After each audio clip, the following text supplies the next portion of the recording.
Halo teman-teman, jumpa lagi dengan saya Rahel dalam Gracia Community dan experience kita hari ini. Terima kasih untuk Anda semuanya, baik Anda yang Kristen maupun Anda yang bukan Kristen yang sedang menyaksikan tayangan ini. Saya ucapkan selamat bergabung. Apresiasi yang luar biasa untuk kita semuanya yang telah menyaksikan tayangan ini hingga hari ini. Semoga tayangan ini dapat menjadi berkat untuk kita semuanya.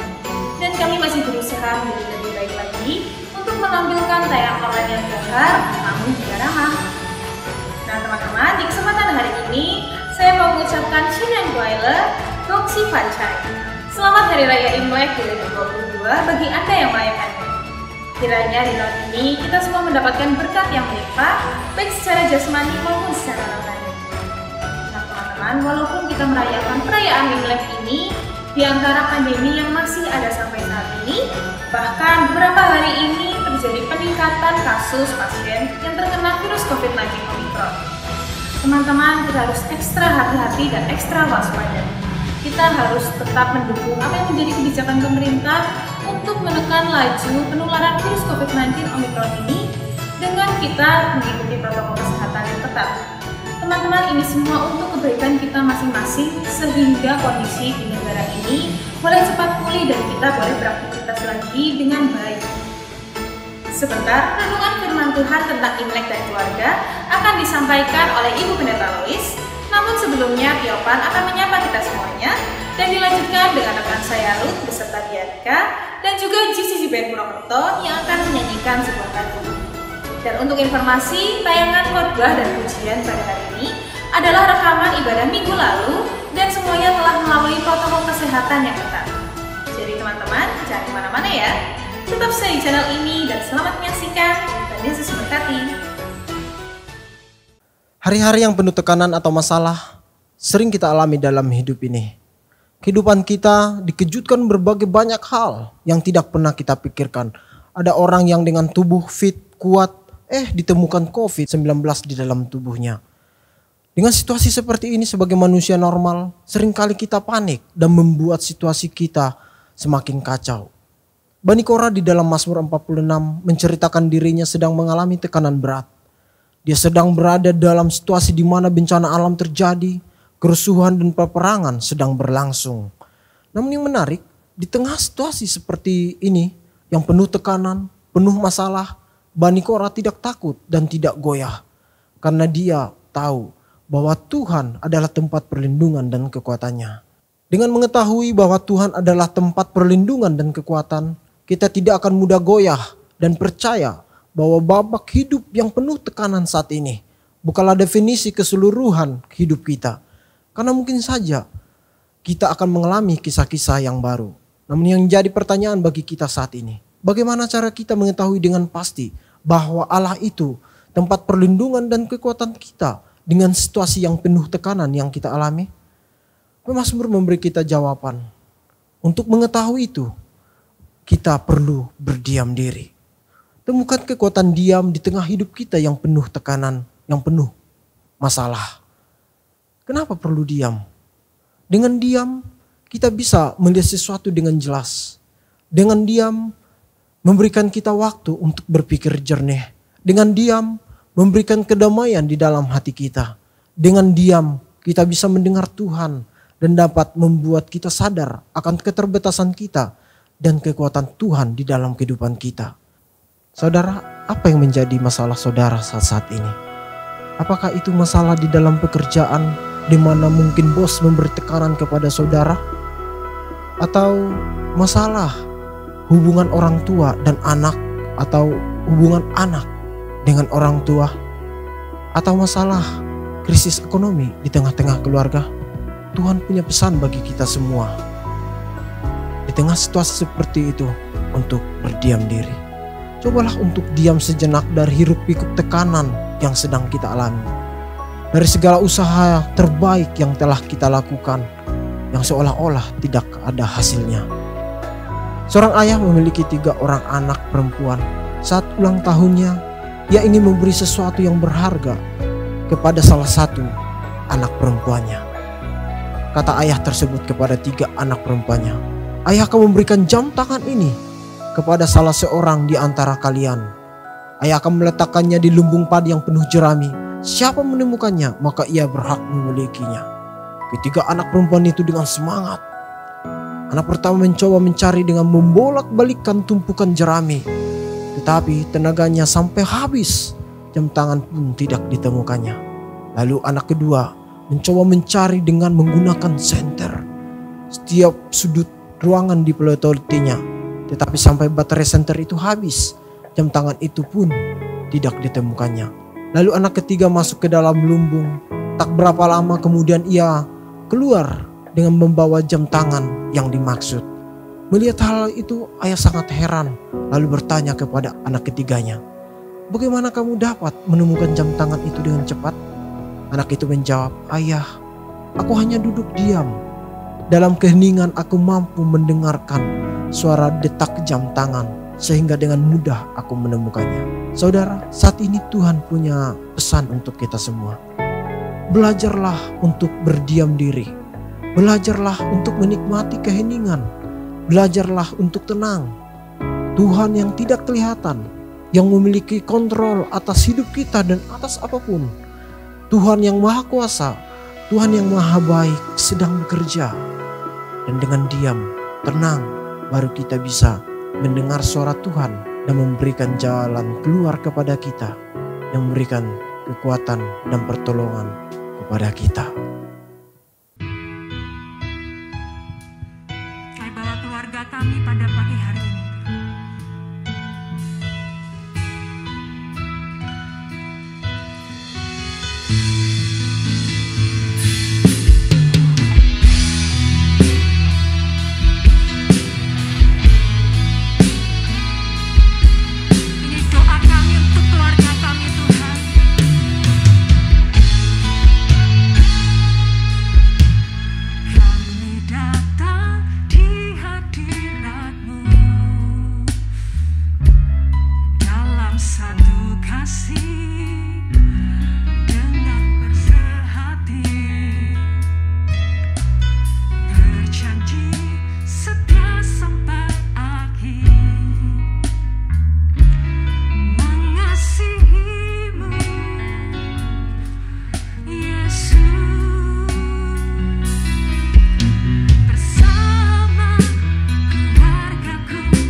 bersama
Selamat tahun baru Imlek, Sinjun Kyonghi Kongsi Fajai.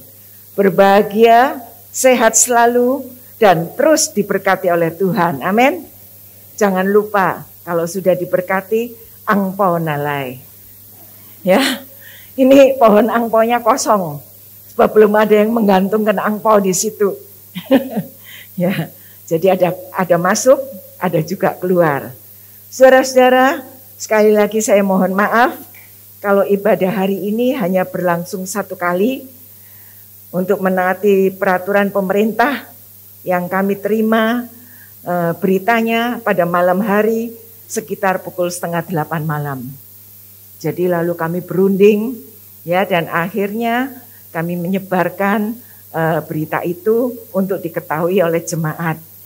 Saudara-saudara, tentunya pemerintah juga punya maksud yang baik supaya kita semua menjadi masyarakat yang sehat, dijauhkan dari segala bahaya virus-virus yang sedang mengganas.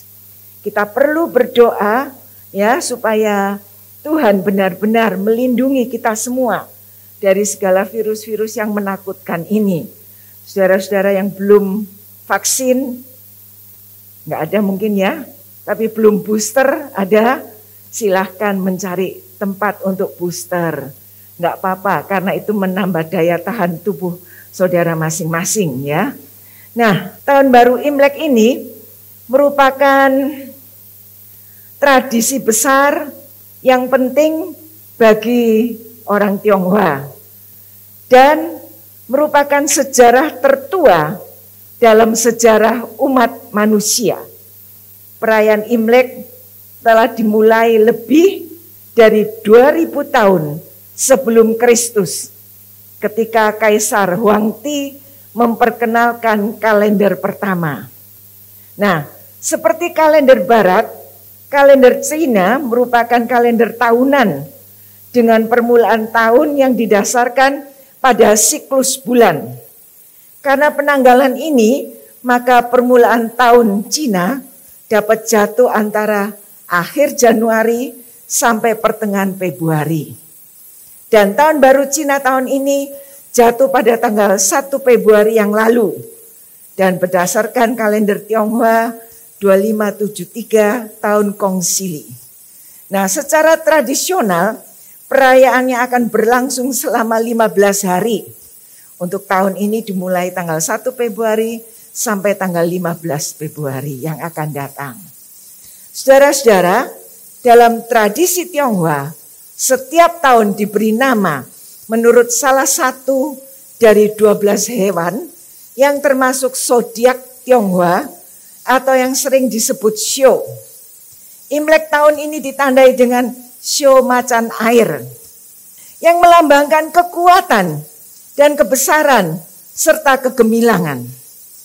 Elemen air yang melekat pada Shio macan seakan mempertegas bahwa di tahun 22 ini akan semakin banyak kesempatan orang memperoleh kebesaran dan kegemilangan. Tentunya juga disertai dengan kewaspadaan dan kerja keras. Tidak bisa dengan nganggur-nganggur atau tidur-tidur di rumah. Saudara-saudara, Imlek merupakan waktu yang penting bagi mereka yang merayakan. Karena merupakan waktu yang tepat untuk menikmati perjamuan kasih antar keluarga. Biasanya perjamuan kasih antar keluarga dilakukan malam hari sebelum besok paginya Imlek. Ya, semua keluarga akan berkumpul di rumah orang tua kalau orang tua masih ada, atau di rumah saudara yang paling tua. Saudara-saudara, tidak ada salahnya merayakan Imlek. Bahkan ada beberapa momen penting, yaitu untuk bisa memanfaatkan bakti kita kepada orang tua. Memberi penghormatan kepada orang tua. Bisa makan bersama. Kalau biasanya sehari-hari kita hanya tahu makan untuk diri kita sendiri, ya. Di tahun baru Imlek, malam Imlek itu merupakan kesempatan untuk bisa makan bersama keluarga besar. Saling menjalin kasih, saling mengayomi, saling memaafkan kesalahan, dan memulai dengan kehidupan yang dibarui tanpa rasa dendam, tanpa rasa sakit hati. Semuanya itu dibuang pada malam pertemuan keluarga itu. Nah, di masa pandemi ini sulit untuk melakukan hal itu. Seolah kebersamaan itu sudah tidak bisa dimiliki lagi. Karena apa? Karena setiap orang merasa ketakutan untuk berkumpul. Adik-adik saya mengatakan, yuk kita kumpul di Purwokerto. Saya katakan, jangan ada yang datang. Perjalananmu jauh, nanti kamu bawa virus kemari. Ya, saya melarang mereka datang, saudara-saudara. Apalagi hari-hari ini si Omikron setiap hari seolah makin ganas, ya, dan membuat orang menjadi ketakutan. Belum tuntas si Omikron, kabar baru lagi, muncul virus yang baru. Saudara-saudara, kita harus berdoa sungguh-sungguh kepada Tuhan supaya Tuhan menghentikan virus-virus ini. Seperti Tuhan membebaskan orang Israel dari 10 tulah yang dialami mereka, Tuhan juga akan membebaskan kita semua dari virus-virus yang menakutkan dan membuat kegelisahan umat seluruh dunia. Saudara-saudara, itu harus kita lakukan. Setiap hari dalam doa saudara, sebutkan, Tuhan, tolong negaraku, tolong kotaku, tolong bangsaku, tolong seluruh dunia ini, bebaskan dari tulah Omikron ini, supaya kami boleh merasakan kedamaian kembali di dalam hidup kami.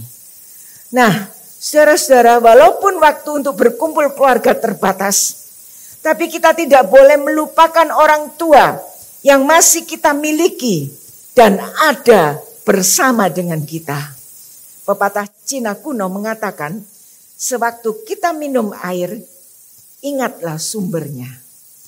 Hal ini menunjukkan respek yang dalam terhadap orang tua. Orang tua memelihara, memberi kehidupan, dan wajarlah kalau anak-anak memperlihatkan respek yang baik, penghormatan kepada orang tua yang telah berperan penting dalam kehidupan mereka. Saya sangat diberkati dengan fotonya keluarganya Pak Doni. Ya, saya melihat mereka bisa berkumpul begitu banyak. Hati saya itu senang, tapi juga sekaligus iri. Saya kok sendirian, gak bisa berkumpul. Saudara-saudara, ini merupakan contoh yang baik. Ada pertengkaran, ada salah paham, tapi itu semua dibuang, disingkirkan pada saat kita mengadakan pertemuan dan semuanya membereskan dan saling memaafkan. Saudara-saudara, nah, apa hubungannya Imlek dengan kita semua sebagai pengikut Kristus? Berbicara tentang Imlek artinya kita sedang berbicara tentang keluarga. Setiap orang di dunia ini merupakan anggota dari sebuah keluarga. Ia bisa berperan sebagai anak, ia bisa berperan sebagai suami istri, atau ia bisa berperan sebagai orang tua. Hal yang pasti, setiap dari kita memiliki peran dalam keluarga. Ya, dalam perjalanan hidup, kita pun akan mengalami perubahan peran di dalam keluarga. Kalau dahulu kita jadi seorang anak, selanjutnya kita akan menjadi seorang pemuda, menjadi seorang pasangan suami istri, dan akhirnya kita akan menjadi orang tua. Apapun peran yang kita pegang saat ini dalam kehidupan keluarga, kita harus melakukan dengan tanggung jawab yang penuh sebagai keluarga Kristen yang baik. Nah, merespek dan mengasihi orang tua merupakan hal yang penting bagi kita semuanya. Karena dengan demikian kita sebagai anak dianggap mengindahkan nasihat ilahi. Mari kita baca dalam Amsal 23 ayat 22 sampai 26. Ayat 22 mulai. Dengarkanlah bapakmu yang telah menyebabkan engkau lahir, dan jangan memandang rendah ibumu hanya karena ia sudah tua. Belilah kebenaran dan jangan menjualnya. Demikian juga dengan hikmat, didikan, dan pengertian. Ayah seorang yang benar akan bersorak-sorak, yang memperanakan orang-orang yang bijak akan bersukacita karena dia. Biarlah ayahmu dan ibumu bersukacita, biarlah beria-ria dia yang melahirkan engkau. Hai anakku, berikanlah hatimu kepadaku, biarlah matamu senang dengan jalan-jalanku. Amin. Saudara-saudara, kalau ditanyakan kepada kita masing-masing, di manakah tempat sesungguhnya seseorang itu mendapat pelajaran tentang kehidupan? Jawabnya adalah di dalam keluarga. Ya, jadi keluarga ini merupakan komponen masyarakat yang paling sederhana, dapat kita katakan sebagai tempat untuk berlangsungnya proses pertumbuhan. Ada begitu banyak hal dan terutama teladan yang bisa diperoleh seseorang di dalam kehidupan berkeluarga. Terlepas dari teladan yang baik atau contoh sikap yang buruk, tapi yang pasti keluarga itu merupakan tempat belajar pertama saat kita hadir di dunia ini. Saudara-saudara, pentingnya proses pertumbuhan seorang anak dalam keluarga melalui setiap nasihat dan teladan yang baik dari orang tua.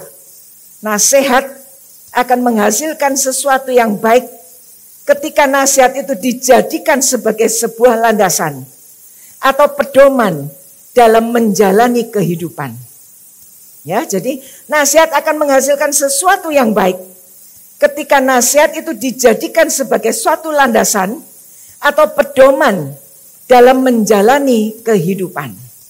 Akan tetapi nasihat juga bisa menjadi sia-sia ketika itu hanya dijadikan sebagai sesuatu yang tidak berguna atau hanya sebagai rangkaian kata-kata manis belaka yang tidak mempunyai tujuan. Saudara-saudara, melakukan firman Tuhan tidak hanya melakukan penginjilan-penginjilan atau fasih berkhotbah, karena ada hal yang jauh lebih penting yang diungkapkan oleh Salomo yang membuktikan bahwa menjadi pengikut Kristus harus dinyatakan dalam kasih dan cinta terhadap keluarga. Kasih dan cinta terhadap keluarga. Kalau kita mengasihi keluarga kita, kalau kita mencintai keluarga kita, artinya penginjilan kita berhasil. Kalau kita tidak mempunyai kasih terhadap keluarga kita, penginjilan kita akan mental. Saudara-saudara, melihat situasi dunia kerja saat ini, kita bisa memastikan bahwa waktu untuk keluarga sudah semakin berkurang. Ya, banyak bapak-bapak yang pergi pagi dan pulang malam. Pergi waktu anak-anak masih tidur, pulang juga waktu anak-anak sudah tidur. Dan tidak ada komunikasi antara orang tua dengan anak. Kesibukan di tempat kerja atau kesulitan seringkali menjadi alasan untuk membenarkan alasan tentang mengabaikan keluarga. Saudara-saudara, sangat miris kalau kita membaca media massa atau melihat tayangan TV yang menggambarkan kehidupan yang semakin keras dan juga semakin bebas bagi anak-anak muda, sehingga tidak terkendali dan kita tidak bisa berbuat apa-apa. Apa yang saudara lakukan kalau saudara melihat kebebasan yang begitu rupa di antara pemuda dan saudara tidak kenal dengan orang itu? Tentu kita akan diam saja. Kita akan melihat dan kita mendengar cerita yang tidak enak, cerita yang negatif tentang mereka semuanya. Ini menyedihkan sekali karena merupakan satu kegagalan dalam pendidikan di dalam keluarga.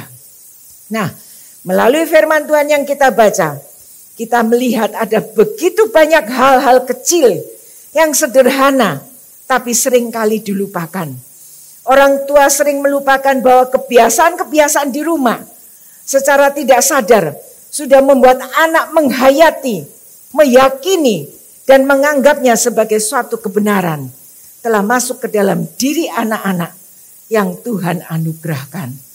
Saudara-saudara, sebagai seorang anak, seringkali juga merasa bahwa apa yang disampaikan oleh orang tua merupakan sesuatu yang membosankan dan tidak berguna. Pernahkah kita sebagai anak-anak mengatakan demikian? Sudahlah, jangan ngomong terus. Ya kan? Kalau orang tua sedang ngomel, sedang menasihati, udahlah, bisa diam gak sih? Saya pernah melihat kejadian itu. Saya sampai kaget, lalu saya berkata kepada anak itu, kamu tidak boleh berkata demikian. Mereka adalah orang tua yang memperhatikan keselamatanmu. Anak ini berkata apa? Tapi aku bosen, Oma. Tiap hari aku mendapat kuliah yang sama.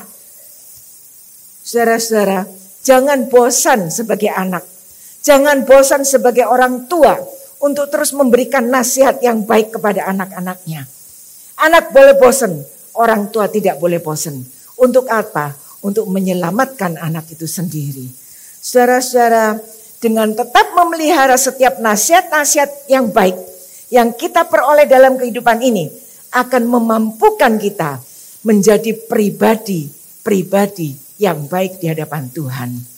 Beberapa hal yang akan kita pelajari dari ayat-ayat yang kita baca. Yang pertama, bagaimana sikap seorang anak terhadap orang tua?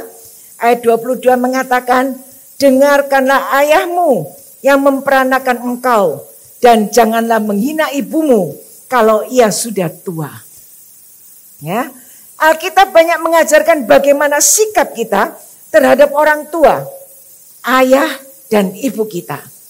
Setiap ayat yang mengatakan tentang ayah selalu dibarengi dengan ibu. Jadi tidak pernah terpisah, hanya ayah sendiri yang berhasil atau ibu sendiri yang berhasil, tidak. Ya, setiap ayat yang mengatakan tentang ayah selalu dibarengi dengan perkataan tentang ibu.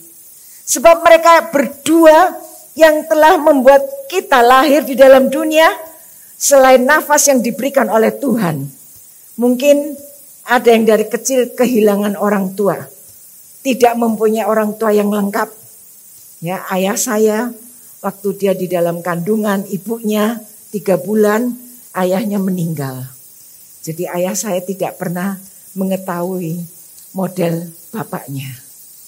Ya, suami saya ketika dia berusia 3 tahun, papahnya meninggal. Jadi dari kecil pun dia tidak pernah mendapat didikan seorang ayah. Saudara-saudara, tapi kita bersyukur kalau kita masih mempunyai orang tua yang lengkap. Ya, kita harus bersyukur. Kita harus memuji Tuhan kalau kita masih mempunyai orang tua yang lengkap.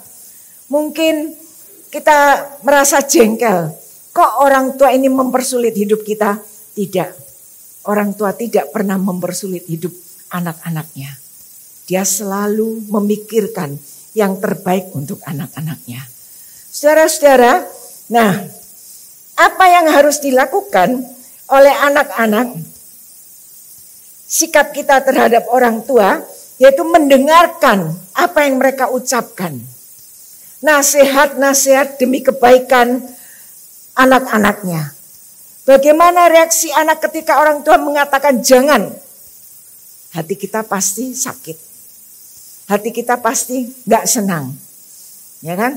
Misalnya, Selin jangan main di luar. Masuk ke dalam. Selin bilang apa? Aku kepengen main di luar kok. Ya, nah seperti itu contoh sederhananya. Saudara-saudara, kadang-kadang kita tidak mau mendengarkan nasihat orang tua. Tapi firman Tuhan mengajarkan kepada kita. Kita harus mendengar apa yang mereka ucapkan. Nasihat demi kebaikan anak-anaknya. Ya, ada ketidakpuasan dalam diri anak. Dan menganggap hal-hal apa-apa itu dilarang. Tapi belajar mendengar apa yang diucapkan oleh orang tua. Dan yang kedua, menghargai keberadaan orang tua. Saudara-saudara, menghargai keberadaan orang tua. Jangan malu terhadap keberadaan orang tua. Jangan malu terhadap pekerjaan orang tua. Jangan malu terhadap kesehatan orang tua. Mungkin mereka sudah tidak gagah lagi, jalannya harus dituntun, ya. Jangan kita malu untuk menuntun mereka. Ada kebanggaan tersendiri bagi seorang anak kalau dia bisa membawa orang tuanya. Saudara-saudara, Tuhan menempatkan kita dalam keluarga tentunya dengan rencana yang indah. Ya, saya kalau ada Joel di sini, dia selalu kalau saya mau jalan tangannya begini. Saya bilang, kenapa kalian gitu? Gandeng ama, supaya nggak jatuh. Saya bilang, ini masih gagah begini, disuruh gandengan sama kamu. Saya bilang gitu, enggak, saya bilang, nggak mau. Dan itu setiap kali saudara-saudara. Di Jakarta pun begitu. Saya masih bisa naik turun tangga 4 lantai. Tanpa ngos-ngosan gitu ya, enggak. Saya naik santai aja. Sampai ke atas, turun juga santai. Dia setiap kali tangannya dibeginikan. Buat apa? Buat pegangan katanya. Gak usah, saya bilang begini. Ya saudara-saudara. Nah, kita tidak boleh malu dengan keberadaan orang tua kita. Nenek saya itu kakinya kecil. Dia kalau jalan harus dipegangi. Tapi saya tidak pernah malu mengantar dia ke gereja, mengantar dia ke pasar, ya, membawa dia jalan-jalan. Dia orangnya suka jalan, ya, dari gang ke gang. Ada satu daerah Wonokromo, gang 6, itu semua rumah milik nenek saya. Tapi sekarang diberikan begitu saja. Dan di situ ada gereja juga di situ. Saudara-saudara, tapi saya tidak pernah malu. Karena apa? Dengan menghormati orang tua, dengan menghargai keberadaan orang tua, kita sendiri akan diberkati oleh Tuhan. Haleluya, saudara-saudara. Dan yang ketiga, mencintai orang tua yang telah bekerja keras untuk mencukupkan kebutuhan kita. Anak yang bijak akan membuat ayah dan ibu bersuka cita. Dan Tuhan mengasihi orang-orang yang menghormati orang tuanya sendiri. Haleluya, saudara-saudara. Mari kita harus menjadi anak-anak yang bisa mempunyai sikap yang baik terhadap orang tua. Mungkin ada di antara kita mengatakan, aku sudah bukan anak-anak lagi. Ada sikap orang tua yang harus menjadi contoh, teladan bagi anak-anaknya. Yaitu memberikan arahan, contoh, teladan hidup yang baik bagi anak-anak. Jadi bukan hanya anak-anak yang dituntut untuk melakukan ini itu. Tapi orang tua pun harus jadi teladan. Harus jadi contoh kehidupan yang baik bagi anak-anaknya. Banyak anak-anak gadis yang kalau menikah mengatakan, saya ingin menikah kalau suami saya seperti ayah saya. Ya, itu perasaan saya waktu itu. Karena saya melihat ayah saya begitu tegas, begitu keras, begitu disiplin. Lalu dalam hati saya, kalau saya menikah, suami saya juga harus seperti itu. Keturutan saudara-saudara. Dapat suami yang tegas, dapat suami yang keras, dapat suami yang disiplin. Ya, dan itu memang kerinduan seorang anak. Nah, Amsal mengingatkan kita untuk tidak berubah sikap terhadap orang tua setelah mereka menjadi tua. Bagaimana perlakuan kita terhadap orang tua setelah mereka lanjut usia? Apakah kita mencukupi kebutuhan mereka, merawat mereka dengan baik, sama seperti mereka merawat kita waktu kita masih kecil?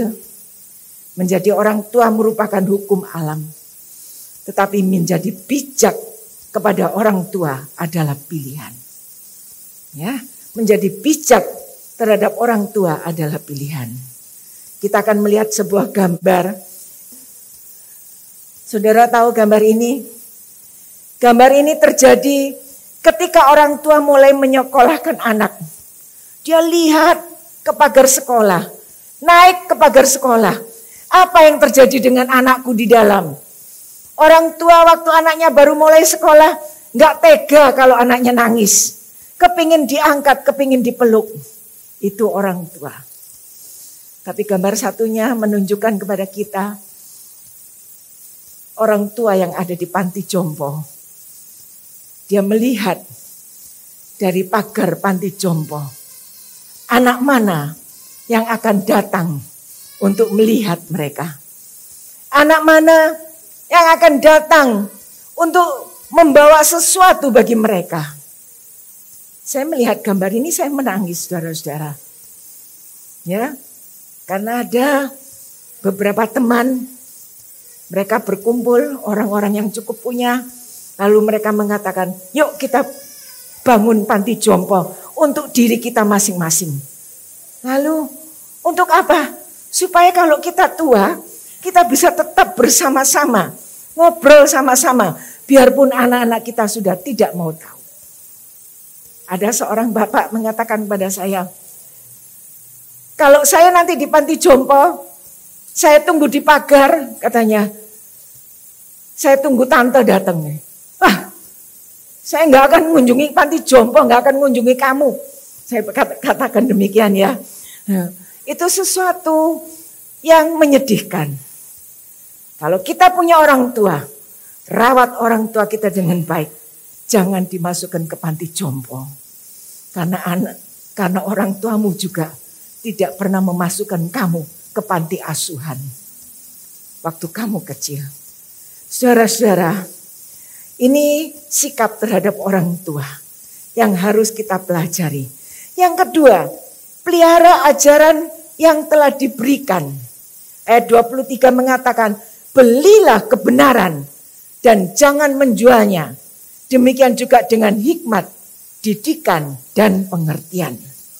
Kadang kita harus berhadapan dengan situasi yang sulit, yang merupakan bagian kehidupan. Ada banyak orang meninggalkan iman demi sesuatu secara duniawi yang merupakan hal yang berharga. Tapi firman Tuhan mengatakan, belilah kebenaran, belilah hikmat, belilah didikan, belilah pengertian. Artinya kita harus berusaha mencari, mempelajarinya. Beli artinya berani usaha. Beli artinya berani korban untuk mendapatkan sesuatu yang baik. Nah, saudara-saudara, kalau kita sudah mendapatkan semuanya itu, pelihara dengan baik. Lakukan untuk diri sendiri sebelum kita melakukan untuk orang lain. Haleluya, melakukan firman Tuhan tidak hanya melaksanakan kegiatan dalam pelayanan gereja semata.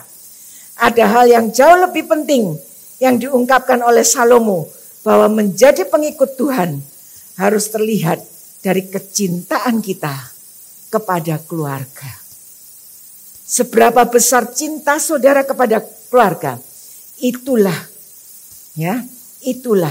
yang harus dipelihara. Kepatuhan kepada Tuhan itu akan terlihat dari kepatuhan kita kepada orang tua. Yang ketiga, jadi kebanggaan orang tua. Ayat 24 dan 25. Ayah seorang yang benar akan bersorak-sorak. Yang memperanakan orang-orang yang bijak akan bersukacita karena dia. Biarlah ayahmu dan ibumu bersukacita. Biarlah beria-ria dia yang melahirkan engkau.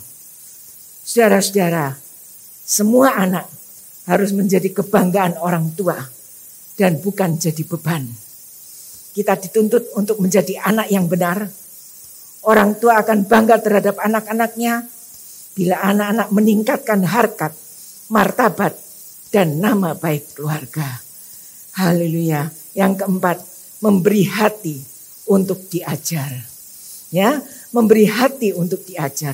Hati merupakan bagian yang penting dalam tubuh kita. Dari hati memancar kehidupan manusia. Karena itu kita harus menjaga hati kita ini dengan baik. Bila hati tidak bisa dijaga dengan baik, hal yang tidak menyenangkan akan kita alami. Berikan hatimu. Allah meminta kita untuk menyerahkan hati kita kepada Tuhan. Kekuatan, talenta, kasih sayang, semuanya harus diserahkan kepada Tuhan. Agar ia melakukan hal yang menyenangkan bagi kita. Dan melayakkan kita kepada hidup yang kekal. Saudara-saudara, manusia bisa menyembunyikan isi hatinya. Tetapi Tuhan mampu melihat sampai ke dalam hati kita. Dan membaca segala isi hati kita. Orang yang baik hatinya akan memancarkan kebaikan dalam hidupnya. Dan ketulusan akan menuntun orang kepada hal yang baik pula. Jadi ciri-ciri hati yang diinginkan Tuhan adalah mengutamakan Tuhan. Lebih dari segalanya. Kita harus mengutamakan Tuhan karena Tuhan merupakan sumber dari segalanya. Hati yang meluap dengan kebaikan-kebaikan. Artinya dalam hidup ini kita harus selalu melakukan kebaikan-kebaikan. Ya, jangan pernah berhenti melakukan kebaikan-kebaikan. Dan hati kita harus bersih dari iri hati. Tidak jengkel kalau melihat orang lain lebih diberkati. Tidak jengkel kalau melihat orang lain lebih berhasil daripada kita. Ya, dan rancangan di hati kita itu harus mengikuti rancangan dari Tuhan. Barulah kita akan menjadi keluarga yang rukun, yang berbahagia di hadapan Tuhan. Jin Lanseng mengatakan, ketika sebuah keluarga hidup dengan rukun, mereka akan diberkati dengan nasib baik dan kemakmuran. Ketika sebuah keluarga dipenuhi dengan pertentangan, yang datang adalah bencana dan kemunduran. Lengkapi hidup keluarga dengan kebaikan. Supaya apa yang baik juga kita terima dalam kehidupan ini. Selamat Tahun Baru Imlek 2573. Selamat menjadi keluarga yang memelihara nasihat dengan menjaga hati dan pikiran serta menyelaraskan ucapan dan perbuatan di dalam iman. Percaya kita kepada Tuhan Yesus Kristus. Amin. Mari kita berdiri bersama-sama. Tuhan, kami dapat memperingati Imlek bersama. Dan kami diingatkan pentingnya sebuah keluarga yang utuh dan diberkati Tuhan. Itu bisa kami alami kalau kami sebagai orang tua berperan dengan penuh tanggung jawab. Sehingga anak-anak melihat dan mengambil contoh kehidupan dari orang tua dan menerapkan dalam kehidupan mereka. Tolong kami Tuhan, untuk kami dapat menerima nasihat yang baik, yang akan kami terapkan dalam kehidupan ini. Sebagai orang tua kami ingin mempengaruhi anak-anak kami dengan teladan hidup yang baik. Sehingga anak-anak bisa menghargai nasihat yang diberikan oleh orang tua. Menghargai orang tua yang telah bekerja dan berusaha mencukupkan kebutuhan hidup keluarga. Dan sebagai anak kami juga ingin belajar taat dan menghargai kebenaran. Agar kami dapat menjadi generasi penerus yang membanggakan. Beri kami hati yang mengutamakan Tuhan. Hati yang penuh dengan kebaikan. Hati yang bersih. Sehingga kami dapat melakukan apa yang Tuhan inginkan. Saat ini Tuhan, kami bersama-sama berdoa untuk situasi pandemi yang terus meningkat. Lindungilah kami Tuhan, sertailah kami, jauhkan kami dari segala pandemi atau virus yang menakutkan. Berikan kami semua kesehatan yang prima untuk diri kami masing-masing, untuk keluarga kami. Karena hanya Tuhan yang sanggup melakukan itu. Dan hanya kepada Tuhan kami mohon. Tuhan sanggup menghentikan virus-virus yang terus-menerus berkeliaran. Sama seperti Tuhan memberikan kemenangan untuk bangsa Israel terbebas dari tulah. Tuhan juga membebaskan kami dari tulah virus COVID-19 ini. Terima kasih Tuhan. Tuhan memberkati semua persembahan-persembahan yang akan diberikan untuk berlangsungnya program gereja. Berkati tangan-tangan yang telah dan akan memberikan persembahan. Berkati usaha pekerjaan mereka. Berkati rumah tangga mereka. Berkati anak-anak. Semua disertai dan diberkati Tuhan. Saudara-saudara, mari kita menadahkan tangan kita. Dan kita akan menerima berkat dari Tuhan. Sekarang saudara-saudara, terimalah berkat Tuhan. Tuhan memberkati dan melindungi engkau. Tuhan menyinari engkau dengan wajahnya dan memberikan kasih karunia. Tuhan menghadapkan wajahnya kepadamu dan memberikan damai sejahtera.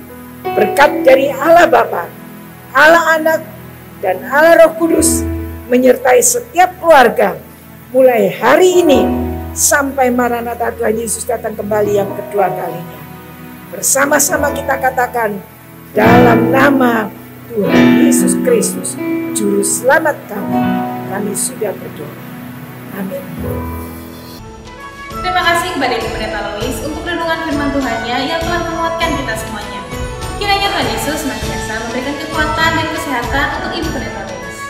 Dan tak lupa juga untuk rekan-rekan Gracia Community Purwokerto, saya ucapkan terima kasih untuk pelayanannya pada hari ini, sehingga ibadah online pada hari ini dapat berjalan dengan baik. Dan saya juga mengucapkan terima kasih untuk Bapak, Ibu, dan saudara semuanya yang telah dengan setia dalam memberikan persembahan. Kiranya Tuhan Yesus senantiasa memberkati apa yang menjadi usaha dan pekerjaan Bapak, Ibu, saudara semuanya. Dan bagi Bapak, Ibu yang rindu untuk memberikan persembahan, bisa langsung mentransfer melalui nomor rekening yang telah tertera di layar, atau bisa langsung ke kotak persembahan yang telah tersedia di gereja. Nah teman-teman, jangan lupa ya, marilah kita terus patuhi protokol kesehatan yang ada supaya tidak ada lagi lonjakan kasus karena COVID-19. Dengan kita memakai masker saat harus berada di luar rumah, mencuci tangan dengan sabun, dan juga menghindari kerumunan. Lindungi diri Anda, keluarga, dan Indonesia. Saya Rahel, sampai jumpa dalam online experience kita jumpa depan, dan Yesus berkati.